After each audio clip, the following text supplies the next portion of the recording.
So it's a really interesting game of cat and mouse in the negotiations. It's a very fine balance between who has the upper hand in negotiations. Both sides have leverage here. Harry Kane knows that he is very much wanted by Tottenham Hotspur, very much essential to Tottenham Hotspur's success, and can command a very attractive final contract for his career. Daniel Levy knows, however, that Harry Kane doesn't have that many options at the price point. Doesn't have that many places to go. Should other clubs who want him this summer be forced to wait until next summer to have him, they will go in different directions. To me, it's a fascinating dilemma that is compounded on each other by the fact that Harry Kane is at least 2 seasons away from hitting that record.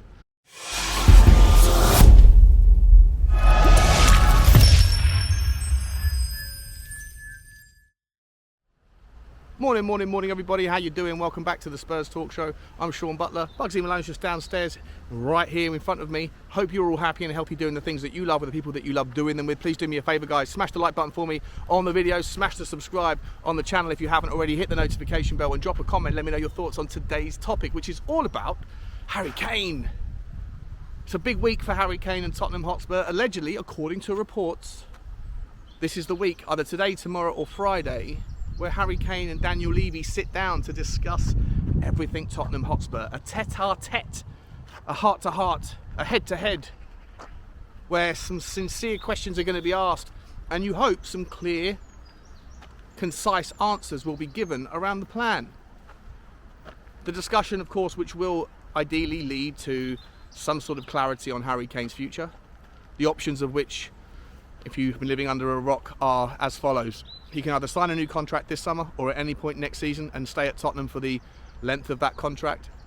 He could be sold this summer for a relatively high fee to any number of suitors for the 30-goal a season man.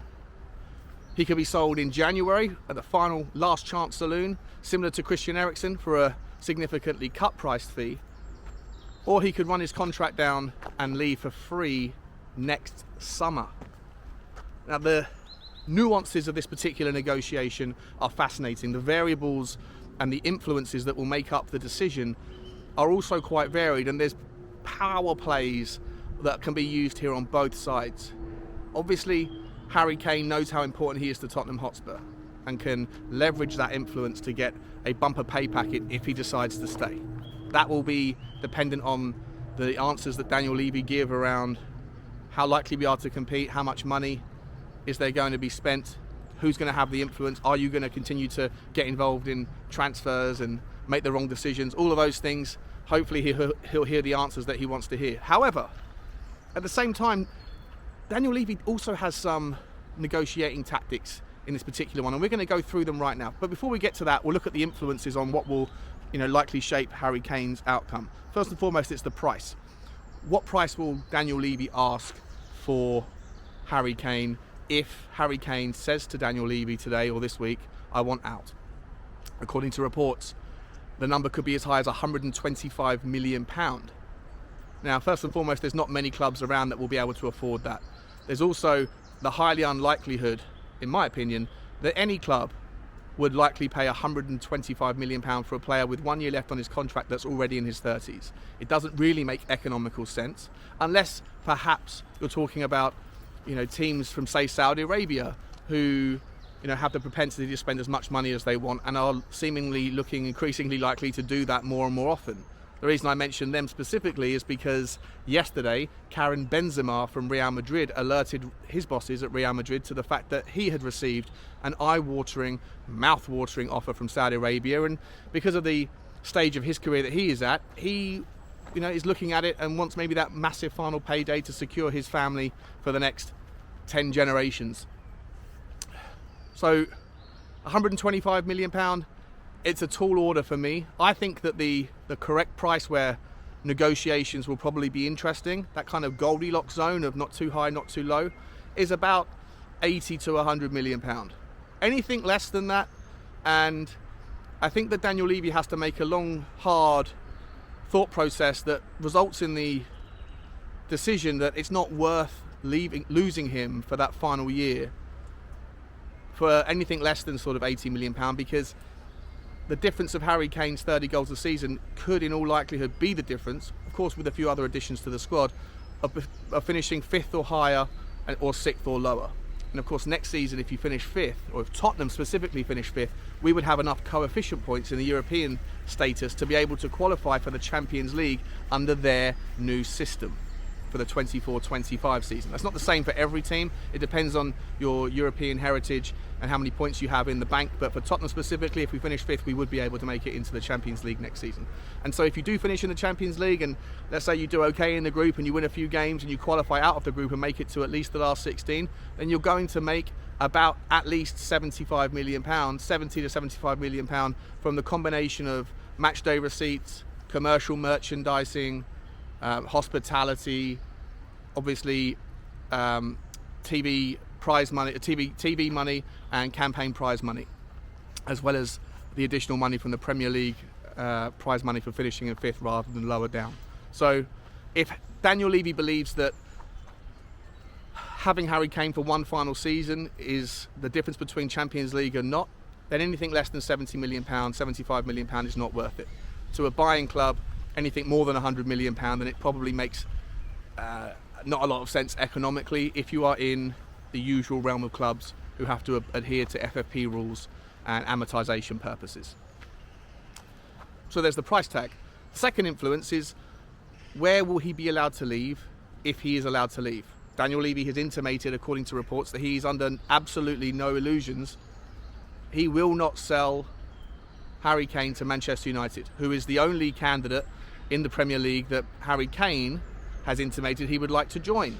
He won't go to Newcastle as they're too new to the top 6 and there's no guarantee that he'll win a trophy there. He wouldn't go to Chelsea or Arsenal and destroy his own legacy. Liverpool likely wouldn't be able to afford him, and so Manchester United would be the likely candidate, but Daniel Levy allegedly doesn't have any interest in selling Harry Kane to a team that is a rival. If Daniel Levy is willing to sell Harry Kane for that amount, £80 million or higher, £90 million or higher, it would likely be to an overseas club where he only can have an impact against Tottenham in Europe, if we were to get there. Now, which are the clubs that are interested? Well, as I say, Real Madrid might be interested now, pending that they lose Karim Benzema to the Saudi Arabian League. Bayern Munich are also in the search for a new striker, although whether they could afford anything more than £100 million remains to be seen, because they're not exactly flush with huge amounts of money at the moment either. So it's an interesting dynamic, an interesting dilemma, as to whether or not anyone overseas could afford Harry Kane, and whether Harry Kane would actually want to go overseas and sacrifice his Premier League record that, let's be fair, is probably just over 2 seasons away should he continue to hit his 20 goals season kind of tallies. One thing is for sure is that Harry Kane will not break the Premier League record at Tottenham Hotspur wearing a Tottenham Hotspur shirt unless he has a new contract signed. So to me, they are the 3 or 4 main kind of variables. Where does he want to go? Where is he allowed to go? Who can afford him? What is the price tag? And whether or not ultimately Daniel Levy has the intentions to be able to convince Harry Kane to stay. Now there's one last final variable. If Harry Kane says, I want out, and Daniel Levy says, fine, you can go abroad for X amount of money, and Harry Kane says, no, I don't want to go abroad because I will have to sacrifice my Premier League record, then I will run down my contract and I'll leave for free next summer.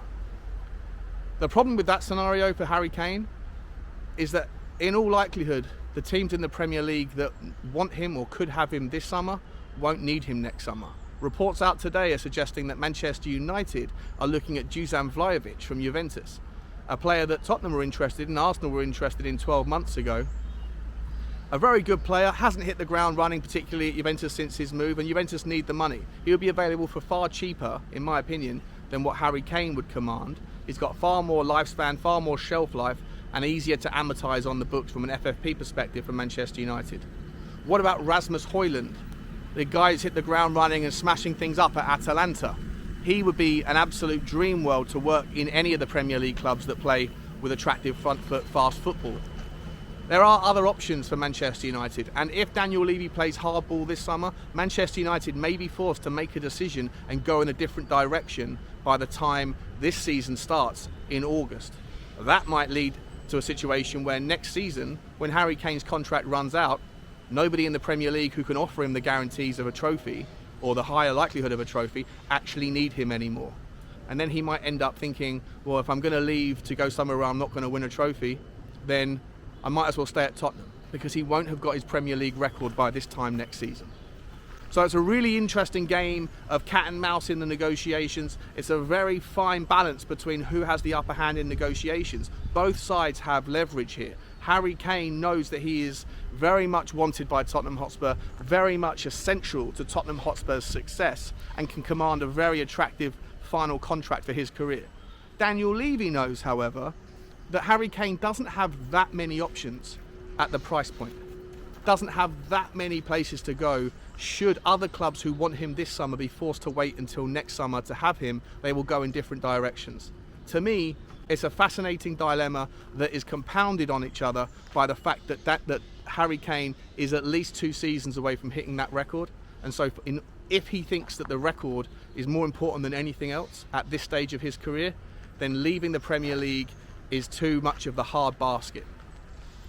To me, guys, I don't know which way it's going to go. I personally think that Harry Kane will be staying at Tottenham, not just for this summer, for next season, but I think he'll end up signing a new contract and finishing out his career as a one-club man.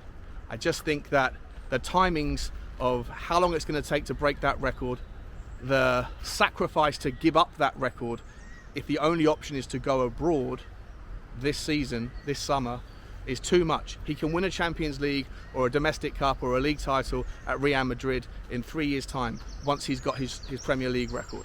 If Daniel Levy refuses to let him go this season and next season Manchester United don't need him, where else is he going to go?